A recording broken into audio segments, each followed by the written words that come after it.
सौदा है ज़मीरों का हर गाम तिजारत है। सौदा है ज़मीरों का हर गाम तिजारत है। चुप हूँ तो क़यामत है और बोलूँ तो बगावत है। सलाम, नमस्ते, सत श्री अकाल। मैं हूँ आपके साथ हर्षिता मिश्रा और आप देख रहे हैं टाइम्स मेल। धीरेन्द्र शास्त्री उर्फ बागेश्वर सरकार उर्फ श्री श्री श्री फरकट महाराज के खिलाफ इस वक्त बगावत की आवाज़ बुलंद हो चुकी है।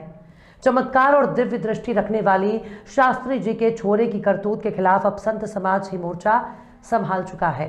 अब हिंदू संत और महंत ही धीरेन्द्र शास्त्री के पाखंड को चैलेंज कर रहे हैं।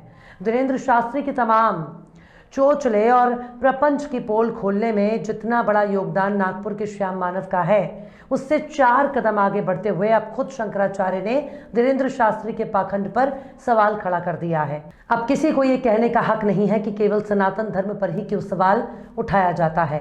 सनातन धर्म अगर सबसे पुराना होने का दावा रखता है तो धीरेन्द्र शास्त्री का मतलब सनातन धर्म नहीं होता है। सनातन धर्म की आड़ में जिस तरह के खेल तमाशे धीरेन्द्र शास्त्री कर रहे हैं, उससे सनातन धर्म का मजाक बनाया है। धीरेन्द्र शास्त्री बार बार अपनी नौटंकी को दिव्य ज्ञान का नाम दे रहे हैं। धीरेन्द्र शास्त्री जिस तरह के तमाशे कर रहे हैं, उससे पूरा संत समाज भी चिंतित है कि आखिर एक शख्स अपने मतलब के लिए पूरे सनातन धर्म को कैसे नीलाम कर रहा है। धीरेन्द्र शास्त्री के तमाम चमत्कार और दावे पर सवाल खड़ा करते हुए शंकराचार्य स्वामी अविमुक्तेश्वरानंद ने कहा कि अगर धीरेन्द्र शास्त्री के चमत्कार में इतनी ही सच्चाई है तो फिर जोशी मठ में अपना चमत्कार क्यों नहीं दिखाते। जोशी मठ के मकानों में दरार है, लोग इलाका खाली कर रहे हैं। ऐसे में शंकराचार्य ने जिस तरह से धीरेन्द्र शास्त्री के चमत्कार पर सवाल उठाया, उसने धीरेन्द्र शास्त्री के तमाम खेल तमाशे और दावे पर सवाल खड़ा कर दिया। सर्कस और खेल तमाशे को चमत्कार और दिव्य ज्ञान बताने वाले धीरेन्द्र शास्त्री पर इलाहाबाद के दंडी सन्यासियों ने भी सवाल उठाया है और उनके पाखंड पर जमकर कटाक्ष किया है। सन्यासियों ने यहाँ तक कह दिया कि इनका हाल भी आसाराम बापू और निर्मल बाबा के जैसा होगा। धीरेन्द्र शास्त्री पर अब तक जितने भी सवाल उठे हैं वो अब सनातनियों ने ही उठाए हैं। केवल हिंदुओं ने ही उनके पाखंड को चैलेंज किया है, लेकिन वो बार बार सनातन शब्द की आड़ में उठने वाले सवालों से बचने लगते हैं। ऐसे में धीरेन्द्र शास्त्री बार बार दरगाहों की चादर और चर्च की कैंडल पर सवाल खड़ा करते हैं। धीरेन्द्र शास्त्री खुद पर उठने वाले सवालों को सनातन पर हमला करार देते हैं। तो क्या धीरेन्द्र शास्त्री खुद को सनातन धर्म का ठेकेदार मान रहे हैं या फिर खुद को सनातन की पहचान घोषित कर रहे हैं? धीरेन्द्र शास्त्री महज एक व्यक्ति विशेष है। उन पर उठने वाले सवाल का मतलब सनातन नहीं होता। उनके तमाम ढोंग और पाखंड का सनातन धर्म से और हिंदुओं की आस्था से कोई लेना देना नहीं है, बल्कि वो खुद आस्था की आड़ में भोले भाले लोगों को मूर्ख बना रहे हैं, उनकी आस्था से खेल रहे हैं और सनातन धर्म की आड़ में सनातन को कलंकित कर रहे हैं। ऐसे बाबा की जगह जेल में होनी चाहिए। लेकिन जब सत्ताधारी दल के बड़े बड़े नेता उनके दरबार में हाजिरी लगाते हैं तो भला धीरेन्द्र शास्त्री को किसका डर? जब मध्य प्रदेश के गृह मंत्री नरोत्तम मिश्रा ही उनके चरणों में बैठे हैं तो फिर कैसा कानून और कैसी अदालत? जिस शख्स के हाथ में सूबे का कानूनी निज़ाम थमाया गया है, अगर वही शख्स ऐसे लोगों के दरबार में मत्था टेकने वालों में शुमार हो, तब कानून के मुहाफिज इस पर कैसे एक्शन लेंगे?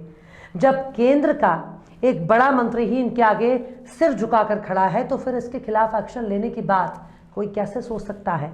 जिसके सामने खुद भारत सरकार का मंत्री पल के झुकाए खड़ा है, जिसके सामने केंद्रीय मंत्री नितिन गडकरी जैसा कद्दावर नेता खड़ा हो, आखिर उस शख्स की हैसियत कोई मामूली नहीं हो सकती। ऐसे शंकराचार्य स्वामी अविमुक्तेश्वरानंद ने जिस तरह से धीरेन्द्र शास्त्री को जोशी मठ की दरारों को जोड़ने के लिए ललकार रहे हैं, जिस तरह से उनके दिव्य ज्ञान पर सवाल उठा कर रहे हैं, उसका जवाब देना चमत्कार का दावा करने वाले किसी भी शख्स के लिए भारी पड़ सकता है। शंकराचार्य स्वामी अविमुक्तेश्वरानंद ने धीरेन्द्र शास्त्री को लेकर पूछे गए सवाल का जवाब देते हुए कहा कि चमत्कार दिखाने वाले उनके जोशी मठ के मकानों में आ गई दरारों को चमत्कार से भर दें तो वो उनका स्वागत करेंगे। उन्होंने कहा कि हम उनके लिए फूल बिछाएंगे कि आओ, ये जो हमारे मकान में दरार आ गई है, हमारे मठ में आ गई है, उसे जोड़ दो। शंकराचार्य अविमुक्तेश्वरानंद ने कहा कि सारे देश की जनता चमत्कार चाहती है कि कोई चमत्कार हो जाए। कहाँ हो रहा है चमत्कार? जो चमत्कार हो रहे हैं, अगर जनता की भलाई में उनका कोई इस्तेमाल हो रहा है तो हम उनकी जय जयकार करेंगे, नमस्कार करेंगे। नहीं तो ये चमत्कार छलावा है, इससे ज़्यादा कुछ नहीं है। शंकराचार्य ने कहा कि अगर किसी के पास कोई अलौकिक शक्ति आ गई है और जादूगर की तरह छड़ी घुमाकर अचानक कुछ कर सकते हैं तो उन्हें ये करना चाहिए। हम लोग तो ऐसा चमत्कार नहीं जानते। शंकराचार्य स्वामी अविमुक्तेश्वरानंद ने कहा कि कोई ऐसा चमत्कारी पुरुष है जो धर्मांतरण रोक दे, लोगों की आत्महत्या रोक दे, लोगों के घरों में झगड़े हो रहे हैं, फसाद हो रहे हैं, सुमति ला दे, पूरा देश आकर एक दूसरे से प्यार करने लग जाए, जो वर्गों में द्वेष हो रहे हैं उन वर्गों के विद्वेष को रोक दे। ऐसा कुछ जनता और राष्ट्र के लिए उपयोगी चमत्कार करके दिखाए, तब हम उसको चमत्कारी पुरुष कह सकते हैं। वहीं दूसरी तरफ प्रयागराज और इलाहाबाद के माघ मेले में मौजूद दंडी सन्यासियों ने धीरेन्द्र शास्त्री को बहुत बड़ा 420 घोषित कर दिया है और कहा कि वो कतई संत नहीं है, वो ढोंगी और पाखंडी है। आने वाले दिनों में वो संत समाज के लिए बदनामी और मुसीबत का सबब बन सकता है। उनका अंजाम भी निर्मल बाबा और आसाराम बाबू के जैसा हो सकता है। न्यूज़ 18 हिंदी के मुताबिक प्रयागराज के माघ मेले में मौजूद संतों का कहना है कि दिव्य शक्ति को तंत्र साधना के जरिए हासिल तो किया जा सकता है, लेकिन ये बहुत कठिन साधना होती है। जिसके पास ये शक्ति होती है वो उसका इस्तेमाल देश और समाज की भलाई के लिए करता है, ना कि मार्केटिंग करता है, प्रचार करता है। दंडी सन्यासियों ने कहा कि वो महज एक इवेंट मैनेजमेंट कर रहे हैं। ऐसी हरकतें कोई संत कभी भी नहीं कर सकता। पर दंडी सन्यासियों की बात यहीं तक खत्म नहीं होती। अभी तो धीरेन्द्र शास्त्री और बागेश्वर वाले महाराज का इलाज होना बाकी है। दंडी सन्यासियों ने कहा है कि वो लोग जल्द ही माघ मेले में दूसरे धर्माचार्यों के साथ भी बैठक करेंगे और धीरेन्द्र शास्त्री के बारे में कोई फैसला लेंगे। सन्यासियों ने धीरेन्द्र शास्त्री के कार्यक्रम में जाने वाले लोगों को सलाह दी है कि वो लोग वहां ना जाएं। साफ तौर पर कहा है कि उनका ये काम सीधे तौर पर अंधविश्वास और जादू टोने को बढ़ावा देने वाला है। विज्ञान के दौर में ऐसा कतई नहीं होना चाहिए।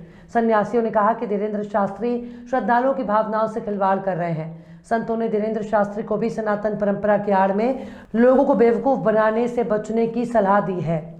हालांकि अब जब पंडित धीरेन्द्र शास्त्री के दावे पर सवाल उठता है तो ये कहकर बचने की कोशिश करते हैं कि सनातन धर्म पर हमला हो रहा है। सनातन धर्म पर हमला करने वालों का बहिष्कार होना चाहिए। दरगाहों की चादर और चर्च के कैंडल पर सवाल क्यों नहीं उठता? पर असल मुद्दा ही यही है कि धीरेन्द्र शास्त्री पर सवाल उठाने का मतलब सनातन पर सवाल उठाना नहीं होता।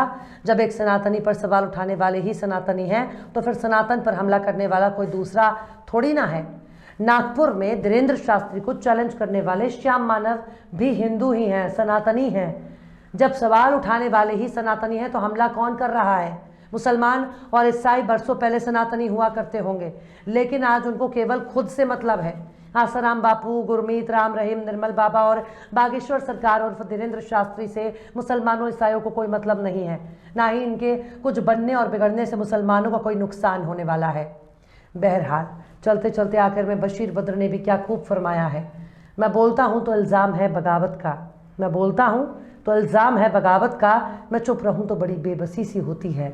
फिलहाल इस वीडियो में बस इतना ही। ये वीडियो आपको कैसा लगा कमेंट बॉक्स में ज़रूर बताइएगा। हमारे वीडियो लिंक को फेसबुक, ट्विटर, व्हाट्सएप पर अपने रिश्तेदार, यार, दोस्तों को भी शेयर करें और बेबाक, निष्पक्ष, स्वतंत्र पत्रकारिता को सपोर्ट करने के लिए आप हमारे चैनल टाइम्स मेल को ज़रूर से सब्सक्राइब करें और हाँ, बेल आइकन की घंटी वाली बटन भी ज़रूर से दबा दें ताकि आपको हमारे आने वाले नए वीडियो की नोटिफिकेशन फ़ौरन ही मिल जाए। फिर मिलते हैं किसी और वीडियो में एक नई खबर के साथ। हर्षिता मिश्रा को दीजिए इजाज़त। जय हिंद। तो देख लिया आपने हमारे इस वीडियो को। हमें उम्मीद है कि आपने हमारे वीडियो को लाइक किया होगा और दूसरों को भी शेयर किया होगा। अगर अभी तक आपने हमारे चैनल टाइम्स मेल को सब्सक्राइब नहीं किया है तो जल्दी से सब्सक्राइब कर दें और बेल आइकन भी प्रेस कर दें।